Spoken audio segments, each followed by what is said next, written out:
L'économie numérique représente l'un des plus grands défis du 21e siècle pour les régulateurs du monde entier. Produit de la mondialisation et de la révolution numérique, les GAFA, Google, Apple, Facebook, Amazon, semblent impossibles à encadrer. Mais si le vent est en train de tourner, on en parle avec Alain Saunier, mais d'abord, une introduction.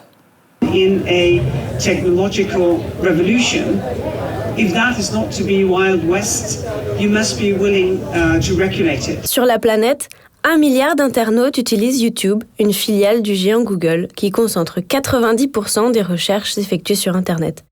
Apple compte 1,5 milliard d'appareils actifs dans le monde. Un être humain sur 5 possède un compte sur le réseau social Facebook. Et enfin, le site d'achat en ligne Amazon est devenu la plus grande librairie du monde. On appelle ces nouveaux titans les GAFA. Big giants, especially Google and Facebook, they have to be responsible and pay fairly and adequately.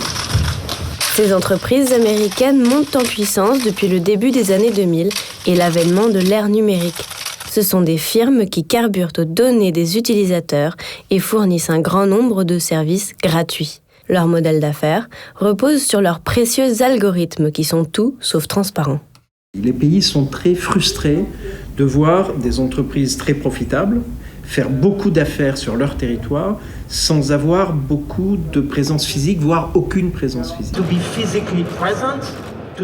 Depuis le début de l'année 2019, plusieurs pays ont cherché à encadrer cette nouvelle économie numérique. C'est la mission que s'est donnée le ministre français Bruno Le Maire. Le pays européen a proposé une taxe de 3% qu'elle imposerait aux entreprises numériques en attendant qu'un cadre normatif international ne soit dessiné par l'OCDE. Mais devant la menace de représailles économiques américaines, le président français a préféré repousser la taxe à la fin 2020, date à laquelle l'OCDE promet de statuer sur l'encadrement de ces géants du numérique. Alain Saunier est chercheur au Cerium et professeur invité au département de communication de l'Université de Montréal. Bonjour, M. Saunier. Bonjour. Bienvenue à Arrêt sur le monde.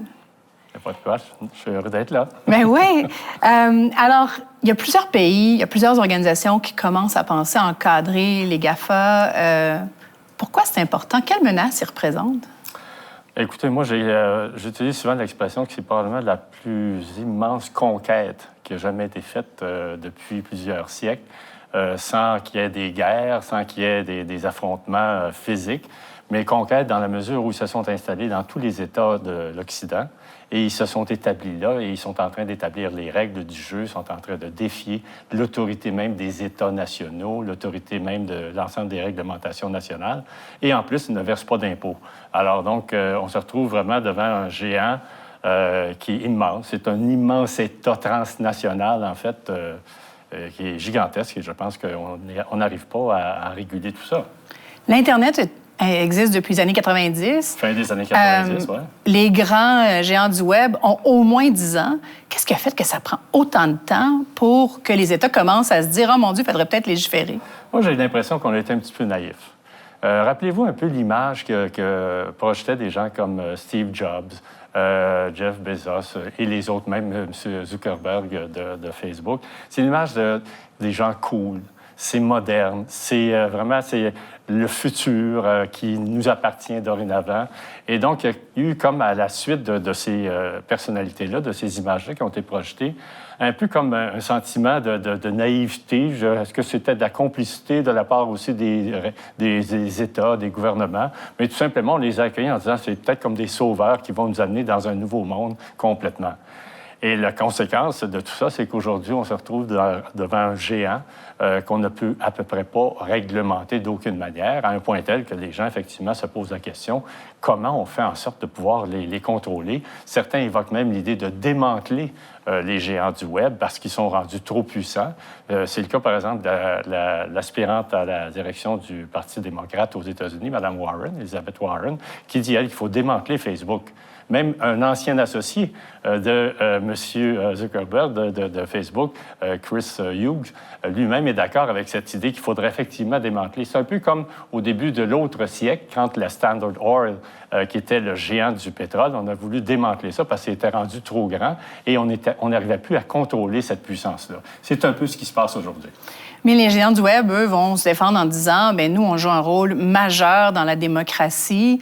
Les États ne devraient pas vraiment pouvoir nous réglementer. On regarde en Iran, récemment, quand il y a eu des manifestations et que le gouvernement a voulu contrôler, ils ont justement fermé l'accès à toutes ces grandes plateformes de médias sociaux-là. Est-ce qu'il y a un danger qu'on voit, par contre, parce que là, on entend de plus en plus de voix dire qu'il faut légiférer, mais est-ce qu'il y a un danger aussi qu'on va couper peut-être le plus grand bienfait qui vient avec ces géants-là? Moi, je ne tiens pas un discours ringard où il faut démanteler tout ça, puis c'est pas bon. Au contraire, je suis très actif, moi aussi, sur les réseaux sociaux. Google, 90 de la recherche qui est faite dans le monde sur les outils de recherche comme Google, c'est Google qui se l'accapare. Oui, pour les journalistes, de vivre sans Google, ça serait presque impossible. C'est une bénédiction pour nous tous. Alors donc, il faut reconnaître les bienfaits. Il faut reconnaître aussi que ça a été une certaine forme de démocratisation de la parole, c'est-à-dire que les gens ont pu dorénavant s'exprimer sur les grands enjeux, s'exprimer avec des amis et tout ça.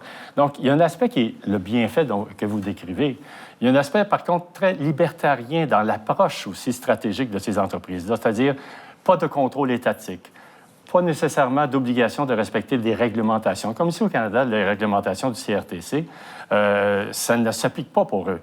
Et il faut croire aussi que le Canada s'est lui-même un peu peinturé dans le coin, parce qu'en 1999, il y a eu un avis public, l'avis 84, qui avait indiqué qu'on ne s'occupe pas d'Internet, nous, au CRTC. Il faut les laisser s'exprimer et rayonner. On les a vraiment laissés s'exprimer et rayonner totalement. Donc, aujourd'hui, ils sont hors de contrôle un peu pour nous et on tente de trouver une solution à tout ça. Selon vous, qui paye le plus cher en ce moment, justement, l'immense puissance de ces organisations-là? Bien, les cultures nationales et les médias nationaux paient très cher. Quand je parle de culture, c'est aussi bien la musique que les séries télévisées que nous produisons. Par exemple, regardez le catalogue de Netflix. Vous allez avoir de la difficulté à trouver des titres de films produits par le Québec, par nos cinéastes québécois ou des téléséries. Regardez sur le Spotify, iTunes et les outils où on peut aller écouter de la musique, soit en streaming ou soit en achetant certains disques. Vous retrouvez à peu près pas dans le catalogue annuel de ces entreprises-là les auteurs de musique, les créateurs de musique d'ici. Alors donc, on est en train de se pénaliser nous-mêmes et en retour, les géants du Web ne nous versent absolument rien. Regardez tout le débat qu'il y a eu autour de Netflix quand Mme Joly, en 2017, avait annoncé que Netflix allait contre le fait qu'il n'y avait pas de taxes ou de TVQ qui allait s'appliquer dans leur cas. On allait injecter 500 millions dans la production canadienne. Et on n'avait pas tout à fait prévu ce qu'on allait protéger aussi pour l'enveloppe destinée au Québec là-dedans et au marché francophone. Alors donc, qui perd?